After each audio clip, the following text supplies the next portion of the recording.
Hi friends, நாம் இன்றைக்கி பார்க்குறது காலர் வச்ச சுடிதார் எப்படி ஸ்டிச்சிங் செய்யலாம் அப்படின்னு தான். பப் ஸ்லீவும் வச்சுருக்கு. சுடிதார் டாப்புக்கு எப்போவுமே காலர் வச்சு தைக்கிறோம் அப்படின்னா வெறும் நெக் பீஸ் மட்டும்தான் எல்லா சுடிதாருக்குமே நம்ம வச்சு தைச்சிட்ருக்குறோம். ஆனால் இந்த சுடிதார் டாப்புக்கு நெக் பீஸும் வச்சு மேலே ஷர்ட்டுக்கு வைக்கிற மாதிரியே ஒரு காலர் பீஸும் வச்சுருக்கு. இது அகலம் எவ்வளோ இருக்குதுன்னு பார்த்துக்கலாம். கீழே இருக்கிற நெக்கோட அகலம் 3/4 இன்ச் இருக்குது.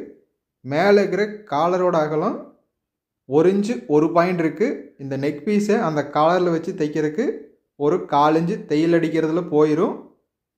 நெக் பீஸோட 1 பாயிண்ட்டு அகலம் அதிகமாக இருக்குது தைச்ச பின்னாடி. அந்த மாதிரி இருந்ததுன்னா தான் இந்த காலரை வச்சு மடித்து விடும்போதும் நெக் பீஸு வெளி சைடு தெரியாது.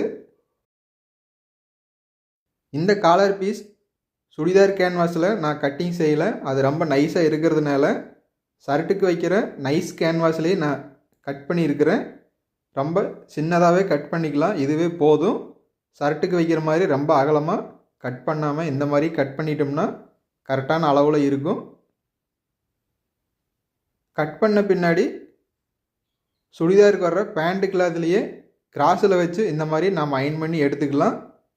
அந்த பீஸில் வச்சுருந்தோம்னா சுடிதாருக்கு வைக்கிற நைஸ் கேன்வாஸு தைக்கிறதுக்கு கொஞ்சம் விட்டு விட்டு போயிடும். இந்த கேன்வாஸ் ஒட்டாமல் வந்து தண்ணியில் போட்டு வாஷ் பண்ணாலும் கொஞ்ச நாள்லேயே அதனோட கிரிப்பெல்லாம் இல்லாமல் போய் ரொம்ப கொஞ்சம் வளவளன்னு போயிடும். இந்த கேன்வாஸில் நாம் வச்சிட்டோம்னா காலர் நாம் தைக்கும்போது எந்த மாதிரி இருக்கோ அதே மாதிரி எப்போவுமே இருக்கும்.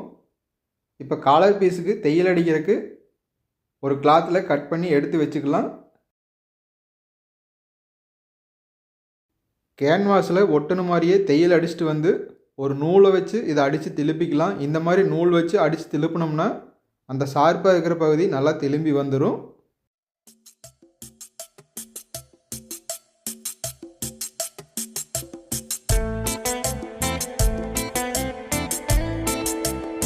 நூல் உள் சைடு எப்படி வச்சு திருப்பலாம் அப்படின்னா, திரும்பக்கூடிய பகுதி வர்ற இடத்துக்கு ஒரு பாயிண்ட் முன்னாடியே நிறுத்திக்கலாம்.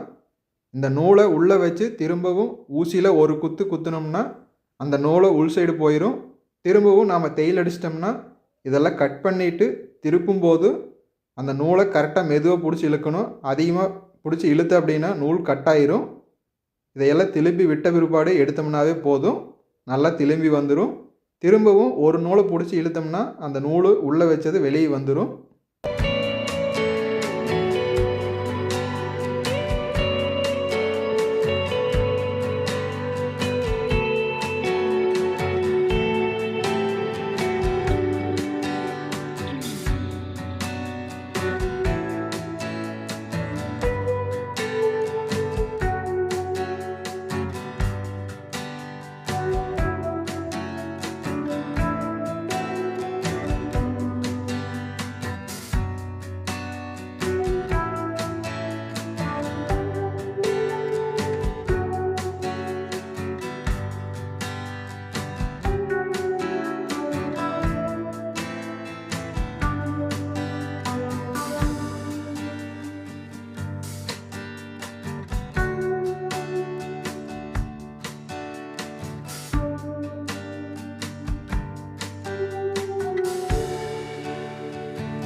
தையல் அடித்த பின்னாடி கீழே இருக்கிற நெக்கோட அகலத்தை விட மேலே இருக்கிற காலரு ஒரு பாயிண்ட் அதிகமாக இருக்குது. 16 இன்ச்சு காலர் வச்சுருக்கு.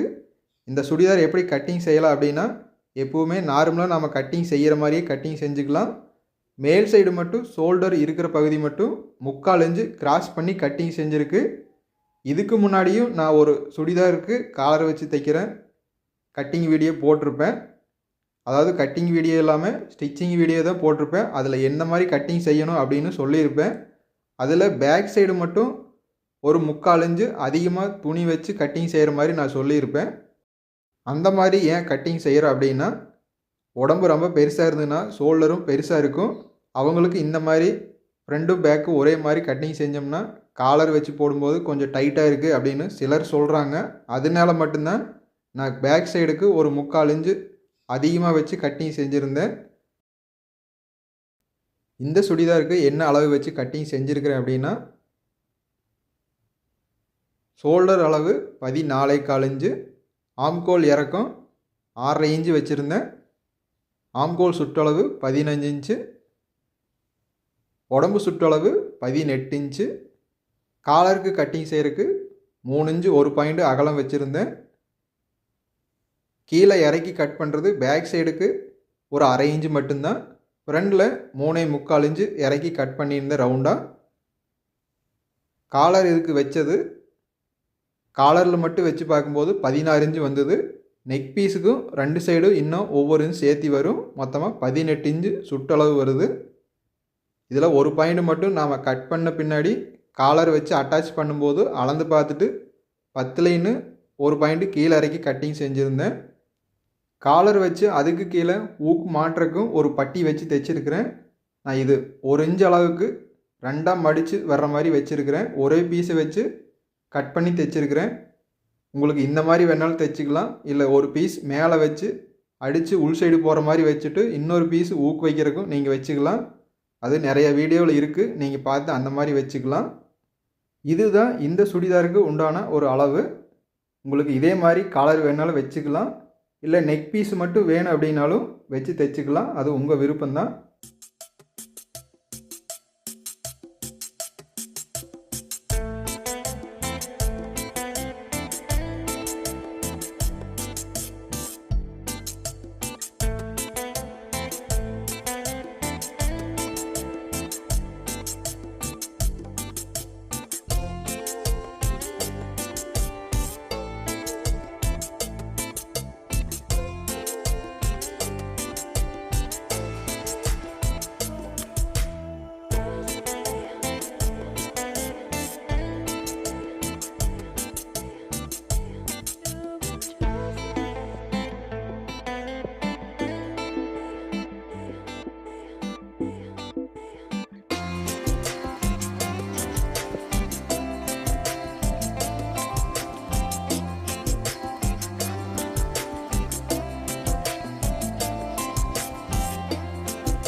காலர் வச்சு தைச்சதும் நீட்டாக வந்துருச்சு. இதே மாதிரி ஒரு அளவு இருக்கிற சுடிதாருக்கு நெக் பீஸ் மட்டும் எப்படி வச்சு தைக்கலாம் அப்படின்னும் இன்னொரு வீடியோவில் பார்த்துக்கலாம். சைடில் பாக்கெட் வைக்கிற மாதிரியும் இந்த சுடிதாருக்கும் நான் சைடில் பாக்கெட் வச்சுருந்தேன். அது வீடியோ எடுக்க முடியாமல் போயிடுச்சு. அடுத்ததான் பப்ஸ்லேயும் வச்சுக்கலாம்.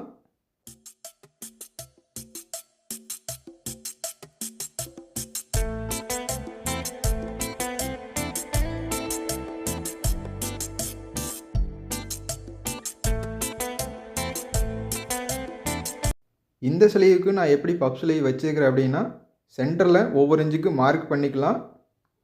ஷோல்டர் ஜாயினில் அந்த சைடு 1 இன்ச்சு, இந்த சைடுக்கு 1 இன்ச்சு. அதில் இப்படி முதல்ல மடித்து வைக்கிறது 2 பப் வச்ச பின்னாடி அதையே ஆப்போசிட்டு திரும்பவும் இந்த சைடு சென்டரில் மடித்து வச்சுக்கலாம். இந்த மாதிரி வைக்கிறதும் பப் ஸ்லீவ் கொஞ்சம் நல்லா தான் இருக்குது.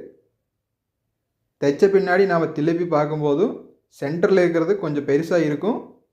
2 சைடு இருக்கிற ஃபிளிட்டும் அதாவது வெளி சைடு வந்த மாதிரி இருக்கும். இது கொஞ்சம் தையல் அடிச்சதையும் அடித்து திருப்பி பார்த்துக்கலாம் சரியாக இருக்கா அப்படின்னு. இந்த மாதிரி வைக்கிறது நாம் செக் பண்ணிட்டோம்னா தான் திருப்பி எடுத்து பார்க்கும்போது ஒரே மாதிரி சென்டரில் கரெக்டாக இருக்கும். இது மாறி வந்திருந்து அப்படின்னாலும் இந்த தையலை பிரிச்சுட்டு வச்சுக்கலாம். முதல் தையலில் கொஞ்சம் பெரிய தையலாகவே வச்சுக்கலாம். அது சரியாக வந்துருச்சு அப்படின்னா அடுத்ததாக சின்ன தையல் வச்சு திரும்பவும் நாம் தையல் அடிச்சுக்கலாம். இந்த பப் ஸ்லீவ் வைக்கிறது இந்த மாதிரி நாம் பார்த்து வச்சோம்னா தான் திரும்பவும் எடுத்து பார்க்கும்போது 2 கைக்கும் ஒரே மாதிரி இருக்கும். அப்போ தான் பார்க்குறதுக்கு அழகாக இருக்கும். ஸ்லீவும் கரெக்டாக வந்துருச்சு.